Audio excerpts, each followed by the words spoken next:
ಪ್ರಪಂಚದ ಸಾಮ್ರಾಜ್ಞಿ ಸುಸ್ವರ Lakshmi Subbulakshmi.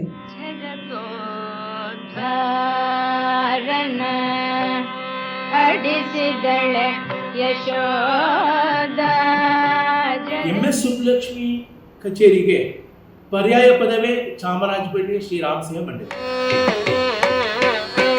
More than that, she was so true to her art. ವಿಡಿಯೋನ play ಮಾಡಿದ್ರು ಬೆಂಗಳೂರಲ್ಲಿ. ಕಿಕ್ಕಿರಿದ ಜನ ಕೂತ್ಕೊಳ್ಳೋಕೆ ಸ್ಥಳವಿರಲಿಲ್ಲ. MS ಅಮ್ಮ ಸದಾಶಿವಮ್ಮ ಆಸ್ ಯೂಶಲಿ ಮೆಟಿಕ್ಯುಲಸ್ ಆಗಿ ರೆಡಿಯಾಗಿ ಗೇಟಲ್ಲಿ ನಮ್ಮನ್ನ ರಿಸೀವ್ ಮಾಡಿದ್ರು. ರಘುಪತಿ ರಾಘವ ರಾಜಾರಾಮ್ ಈ ಹಾಡನ್ನು ಹಾಡಿ ಸಹಸ್ರಾರು ಜನರನ್ನು ಮಂತ್ರ ಮುಗ್ಧರನ್ನಾಗಿ ಮಾಡಿದರು.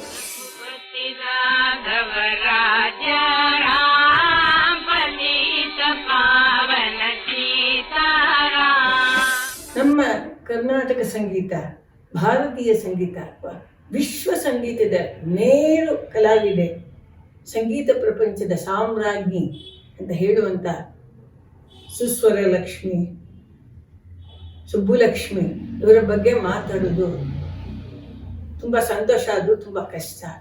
ಬಹಳ ಹಿರಿಯ ಕಲಾವಿದರು. ಅವರ ವಿದ್ಯೆ ಬಗ್ಗೆ ಹೇಳುವಷ್ಟು ನಮಗೆಲ್ಲ ಶಕ್ತಿ ಇಲ್ಲ. ಆದರೆ ಅವರು ನಮಗೆ ಹತ್ತಿರ ಪರಿಚಯ ಆದಾಗ, ಅದರಲ್ಲೂ ನಮ್ಮ ಪತಿ ಮೃದಂಗ ಚಕ್ರವರ್ತಿ TAS ಮಣಿ ಅವರು ಅವ್ರ ಜೊತೆ ನುಡಿಸಿದಾಗ, ಅವರ ಅನುಭವಗಳನ್ನು ಹೇಳಿದಾಗ ನಮಗೆ ಅವ್ರನ್ನ ಹತ್ತಿರದಲ್ಲಿ ನೋಡುವ ಒಂದು ಸೌಭಾಗ್ಯ ದೊರೆಯಿತು.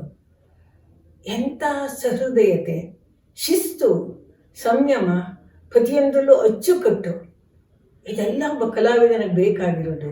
ಇದೆಲ್ಲಕ್ಕಿಂತದ್ದು ಬಹಳ ಹಿರಿಯ ಸಂಸ್ಕಾರ, ದೈವಿಕ. ಎಲ್ಲದರಲ್ಲೂ ಇವತ್ತು ನಾವು ಬೆಳಗ್ಗೆ ಎದ್ದರೆ ಕೌಸಲ್ಯ ಸುಪ್ರಜಾ ರಾಮಪೂರ್ವ ಇಲ್ಲದೇ ಇರುವ ಜಾಗವಿಲ್ಲ ಅನ್ನುವಷ್ಟು ದೈವಿಕ ಕೆಲಸಗಳನ್ನ ಮಾಡಿದ್ದಾರೆ. ಕೌಸಲ್ಯ ಸುಪ್ರಜಾ ರಾಮಪೂರ್ವ ಸಂಧ್ಯಾ ಪ್ರವರ್ತತೆ ಉತ್ತಿಷ್ಠ ನರಶಾರ್ದೂಲ ಕರ್ತವ್ಯಂ ದೈವಮಾನ್ನಿಕಂ ಉತ್ತಿಷ್ಠೋತ್ತಿಷ್ಠ ಗೋವಿಂದ ಉತ್ತಿಷ್ಠ ಗರುಡಧ್ವಜ ಉತ್ತಿಷ್ಠ ಕಮಲಾಕಾಂತ ತ್ರೈಲೋಕ್ಯಂ ಮಂಗಳಂ ಕುರು. As Srini just mentioned, I think MS was a living goddess who walked this earth, and our simplicity ಆಗಲಿ, ಅವ್ರದ್ದು ನಡವಳಿಕೆ ಆಗಲಿ, ಅವ್ರದ್ದು ಶಿಸ್ತಾಗಲಿ, ಅವ್ರದ್ದು the way she wanted to maintain relationships with everybody, ಬರೀ ಅವ್ರ ಲೆವೆಲಲ್ಲಿ ಇರೋರ್ಗಲ್ಲದೆ ನಮ್ಮಂಥ ಚಿಕ್ಕವ್ರ ಹತ್ರನೂ ಅವ್ರ ರಿಲೇಷನ್ಶಿಪ್ಸ್ ಎಷ್ಟು ಚೆನ್ನಾಗಿ ಬಿಲ್ಡ್ ಮಾಡಿದ್ರು ಅಂತ ಹೇಳಿದರೆ, this was a proof what Triveni just gave. And apart from that, her life was to be so systematic, and in that systematic ಇದರಲ್ಲಿ ನಮಗೆ ಟೈಮ್ ಕೊಟ್ಬಿಟ್ಟು, ನಮಗೆ ಪರ್ಸನಲ್ ಆಗಿ ಪಾಠ ಹೇಳಿಬಿಟ್ಟು, ಆ್ಯಂಡ್ ಪ್ರತಿ ಸತಿ ಶುಡ್ ಪ್ರಾಕ್ಟೀಸ್ ಮಾಡಿದ್ದೀರಾ, ನಮಗೆ ಆಕಾರ ಸಾಧನೆ ಮಾಡೋದು ಅವರೇ ಹೇಳಿಸ್ಕೊಟ್ಟಿರೋದು. ಅದು ಹೆಂಗೆ ಮಾಡಬೇಕು, ನೀವು ಯಾವ ಥರ ಇದರಲ್ಲಿ ಕಾಲಗಳಲ್ಲಿ ಮಾಡಬೇಕು, ಯಾವ್ದ್ರಲ್ಲಿ ಮಾಡಬೇಕು ಅಂತ ಇನಿಷಿಯಲಿ ಅವರೇ ನಮ್ಗೆ ಅದನ್ನು ತೋರಿಸ್ಕೊಟ್ಟಿದ್ರು.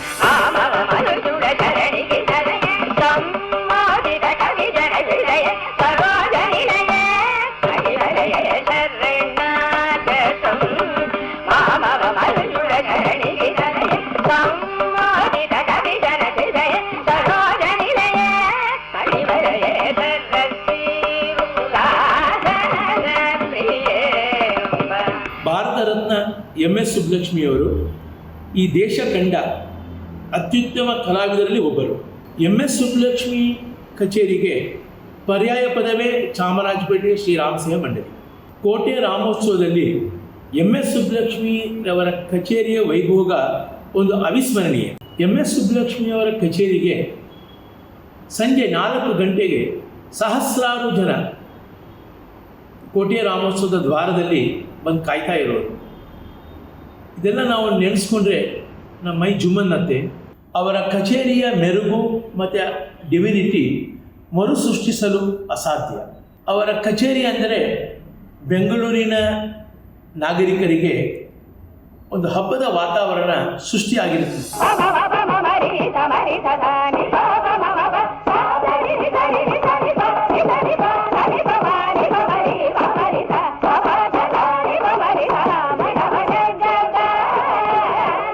MS ಅಮ್ಮ ಅಂದ್ರೇ ನಮಗೆ ದೇವ್ರ ಸಮಾನ.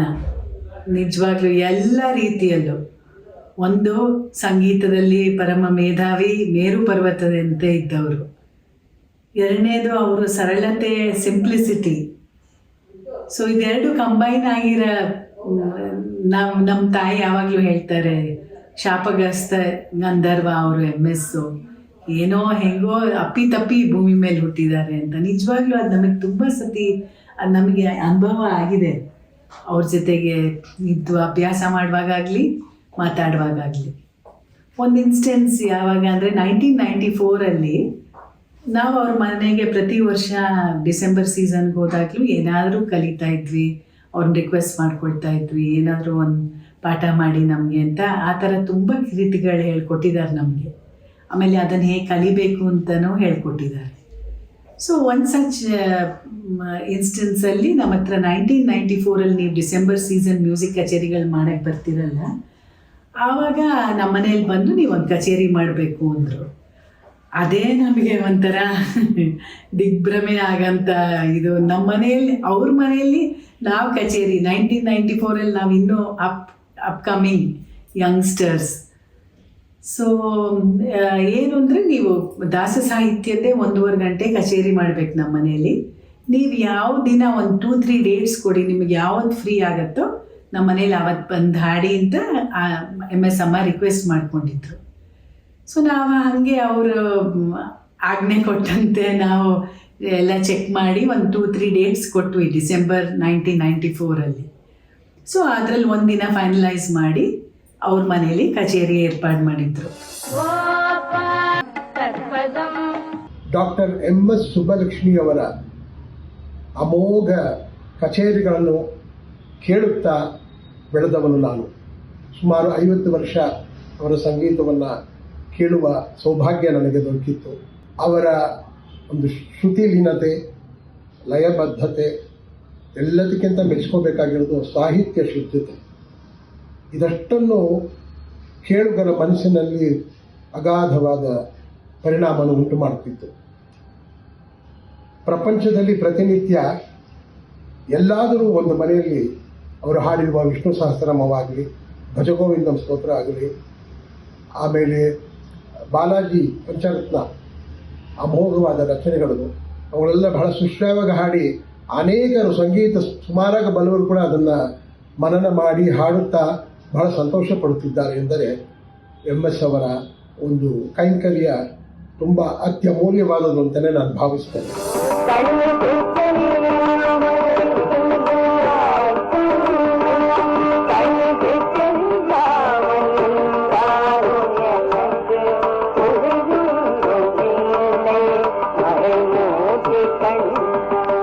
ಇವರ ಬಗ್ಗೆ ಹೇಳಬೇಕಂದ್ರೆ ಬರೀ ಸಂಗೀತ ಒಂದೆಡೆ ನಾವು ನೋಡುವಾಗಿದ್ರೆ, ಇನ್ನೊಂದೆಡೆ ಅವರ ಸಹೃದಯತೆ ಮತ್ತು ಸಹಕಲಾವಿದರನ್ನು ನೋಡುವ ರೀತಿ, ಮತ್ತು ಒಂದೊಂದನ್ನು ಅವರು ಎಷ್ಟು ಸಾಧನೆ ಮಾಡಿ ಅದನ್ನು ಅಚ್ಚುಕಟ್ಟು ಮಾಡಿ ಕಚೇರಿಗೆ ಬರ್ತಾ ಇದ್ರು ಅನ್ನೋ ಒಂದು ವಿಷಯದಲ್ಲಿ ಒಂದು 2-3 ವಿಷಯ ಹಂಚ್ಕೊಳ್ಳಿಕ್ಕೆ ಇಷ್ಟಪಡ್ತಾ ಇದ್ದೀನಿ. ಮಣಿಯವ್ರು ಹೇಳೋರು, ಅವರು ಕಚೇರಿ ಕರೆದಾಗ ಏನಾದರೂ ಒಂದು ವಿಶೇಷವಾದ ಒಂದು ರಚನೆ ಹಾಡಬೇಕಾದ್ರೆ ಎಷ್ಟು ಅದನ್ನು ಹೇಳಬೇಕಾದ್ರೆ ಸಂಕೋಚ ಪಡ್ಕೊಂಡು, ಇದು ಒಂದು ಹೊಸದು ಹಾಡ್ತಾ ಇದ್ದೀನಿ, ಇದೊಂದು ಪಾಡ್ನೋರ್ಗೆ நீங்கள் இதை கொஞ்சம் ஒரு விஷயம் பாடி காட்டுட்டுமா அப்படின்ட்டு ಕೇಳೋರು. ஐயோ சொல்லுங்கம்மா நாங்கள் வரும் வாசிக்கிறோம் ಅಂತ ಹೇಳಿದ್ರೆ, ஐயோ நீங்கள் வர வேண்டாம் இப்படியே சொல்கிறேன் ಕೇಳ್ತುಂಗೋ ಅನ್ನೋರು. ಒಂದೊಂದ್ಸಲಿ நீங்கள் ஒரு விஷயம் பார்த்துக்க முடியுமா ಅಂತ ಕೇಳೋರು. ಈಗಿನ ಕಾಲದಲ್ಲಿ ಕಲಾವಿದರು ಹಾಗೆ ಹೇಳೋದು ಬಹಳ ಕಷ್ಟ. ಅವ್ರು ಹೇಳಿದ್ರೆ ಇವ್ರು ಕೇಳೋರು ಇಲ್ಲ, ಕೇಳೋಲ್ಲ. ಅವರ ದೊಡ್ಡ ಗುಣ ಎಷ್ಟು ಕಲಾವಿದರಿಗೆ ಮರ್ಯಾದೆ ಕೊಡ್ತಾ ಇದ್ರು. ಮತ್ತು ಪ್ರಯಾಣ ಮಾಡಬೇಕಾದ್ರೆ ಅವರು ಕಚೇರಿಗೆ ಸಹ ಕಲಾವಿದರು ಕೂಡ ಪಕ್ಕವಾದ್ಯ ಮೃದಂಗ ಆಗಲಿ, ವಯಲಿನ್ ಆಗಲಿ, ಘಟದವರಾಗಲಿ ಕಲಾವಿದರು ಒಟ್ಟಿಗೆ ಹೋಗಬೇಕು ಅನ್ನೋ ಒಂದು ಸಂಪ್ರದಾಯ ಇಟ್ಕೊಂಡಿದ್ರು. ಅವರು ಒಂದು ಕಾರಲ್ಲಿ ಹೋದರೆ ಇವ್ರ ಪಕ್ಕದಲ್ಲೇ ಇನ್ನೊಂದು ಕಾರಲ್ಲಿ ಒಟ್ಟಿಗೆ ಹೊರಡಬೇಕು, ಒಟ್ಟಿಗೆ ಸೇರಬೇಕು, ಒಟ್ಟಿಗೆ ದೇವರ ದರ್ಶನ ಆಗಬೇಕು. ಹೀಗೆ ಈ ಥರ ಬಹಳ ಕಲಾವಿದರಿಗೆ ಮರ್ಯಾದೆ ಕೊಡ್ತಾ ಇದ್ರು.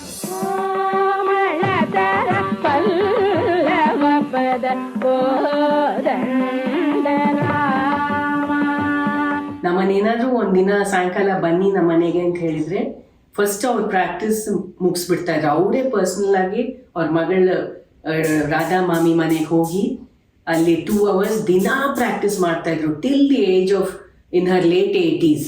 ಒಂದ್ಸತಿ ಅವ್ರಿಗೇನೋ ಹೆಲ್ತ್ ಇಶ್ಯೂ ಆದಮೇಲೆ ಅವ್ರು ನಿಲ್ಸಿದ್ದು ಪ್ರಾಕ್ಟೀಸ್ ಮಾಡೋದು.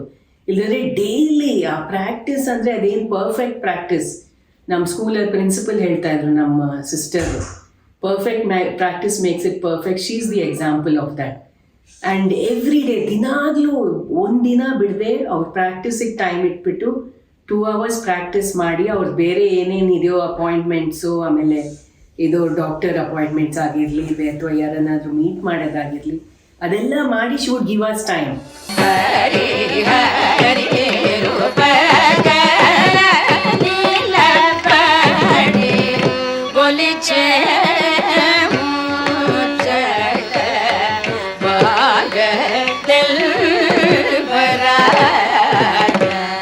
MS ಸುಬ್ಬಲಕ್ಷ್ಮಿಯವರ ಕಚೇರಿಗೆ ಮತ್ತೊಂದು ಪರ್ಯಾಯ ಪದ ಮಳೆ. ಅವರ ಕಚೇರಿ ಸಾಮಾನ್ಯವಾಗಿ ಮಳೆ ಬರ್ತಿತ್ತು. ಅದೆಷ್ಟೇ ಮಳೆ ಬಂದರೂ ಸಾವಿರಾರು ಜನ ಅವರ ಕಚೇರಿಗೆ ಬಂದು ಆನಂದಿಸಿ ಸಂತೋಷದಿಂದ ಮನೆಗೆ ಹೋಗ್ತಾಯಿದ್ರು. ಒಂದು ಅವಿಸ್ಮರಣೀಯ ಘಟನೆಯನ್ನು ಈ ಸಂದರ್ಭದಲ್ಲಿ ನಾನು ಹೇಳೋಕ್ಕೆ ಇಚ್ಛೆ ಪಡ್ತೇನೆ. ಒಮ್ಮೆ DV ಗುಂಡಪ್ಪ ಅವರು ಮಹಾರಾಜರ ಜೊತೆ ಉಪಸ್ಥಿತರಿದ್ದರು. ಅಂದು MS ಸುಬ್ಬಲಕ್ಷ್ಮಿಯವರ ಒಂದು ಕೀರ್ತನೆಗೆ DV ಗುಂಡಪ್ಪನವರು ಅತಿ ಸಂತೋಷದಿಂದ ಕುಣಿದಾಡಿದರು. ಇದನ್ನು ನಾನು ಇವತ್ತಿಗೂ ನೆನೆಸ್ಕೊಳ್ಳೋಕ್ಕೆ ಇಷ್ಟಪಡ್ತೇನೆ. ಭಾರೀ ಮಳೆಯಲ್ಲಿ ಒಮ್ಮೆ ನಮ್ಮ ತಂದೆಯವರ ಕೋರಿಕೆ ಮೇಲೆ MS ಸುಬ್ಬಲಕ್ಷ್ಮಿಯವರು ಕೇವಲ ರಾಮದೇವರ ನಂದಾದೀಪದ ಬೆಳಕಿನಲ್ಲಿ ರಘುಪತಿ ರಾಘವ ರಾಜಾರಾಮ್ ಈ ಹಾಡನ್ನು ಹಾಡಿ ಸಹಸ್ರಾರು ಜನರನ್ನು ಮಂತ್ರಮುಗ್ಧರನ್ನಾಗಿ ಮಾಡಿದರು.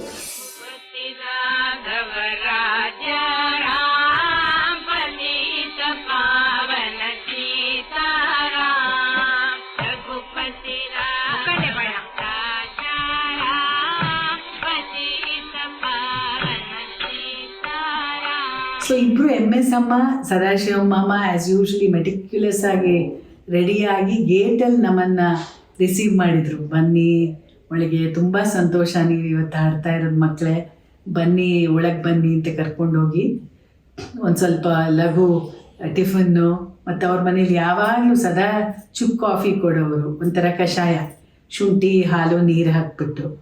ಸೊ ಆ ಕಷಾಯ ಕುಡಿಸಿ ಆಮೇಲೆ ಬನ್ನಿ ಮೇಲೆ ಹೋಗಿ ಶ್ರುತಿ ಎಲ್ಲ ಮಾಡ್ಕೊಳ್ಳೋಣ ಅಂತ MS ಅಮ್ಮನ ಒಂದು ಮೇಲೆ ಕರ್ಕೊಂಡು ಹೋದ್ರು. ಅಲ್ಲೊಂದು ದೊಡ್ಡ ಹಾಲ್ ಇತ್ತು.